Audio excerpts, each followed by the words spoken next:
आमी जेजूच्या शिसाची तोमासाची दोबाची परब समरुमता आमी ताका जायते फावटी दुबावी तोमास म्हणून वळखता, डावटींग थॉमस. आनी तोमासाचें थोडें सांगोच म्हणल्यार मोगाच्या भावां भयणो, तो एक आपली छाती वो आपलें अर्दें वयर काडून भोंवपाचो मनीस. कितें कोणाकूच भागना तसलो मनीस तो. आनी ताकाच लागून मोगाच्या भावान भयणो जेन्ना ताच्या वांगड्यान ताका म्हणलें आमी जेजूक पळयला, तो कडेन ताणें म्हणलें आसलें जेजू आतांच मेलो तें हांव जाणा, पूण पुनोन जिवन जाला तें सोदमानच्याक ताच्यान जाल्लें ना. ताचो आनीक एक गूण म्हणल्यार मोगाच्या भावान भयणो, जिवितांत कितें सोत आसा तें गोमल्या बगर सारकें आसा तें कितें गोमल्या बगर तो सोदमानच्याक तयार नासलो.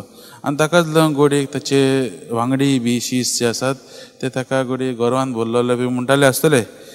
ताका ताची शीस ताका म्हणटाले आसतले व्हडलो समजता अशें कितें म्हणटाले आसतले. आनी मोगाच्या भावान पळयत जेजून हेंच पळयलें, गोडे तो दुबावी गोडे कितें सारकें तो कितें पळयल्या बगर सोदमाचें ना म्हूण जेजून हें पळयलें. आनी तातूंतूच ताका ताची काळजीदार गोठाय आसलेलो मनीस ताणें ताका पळयलो. आनी आयज मोगाच्या भावान भयणो तो आमच्या ह्या भारत देशांत येवन ताणें जेजूक गोठायेन काळजीदारपणान ताणें जो जेजूक ताणें अणभवलो तो ताणें आमकां दिलो. आयज आमी ह्या भाग्यवंताच्या परबे दिसा आमी आमच्या जिवितांत कांय थोड्यो ताच्यो शिकवण्यो आमी घेवया.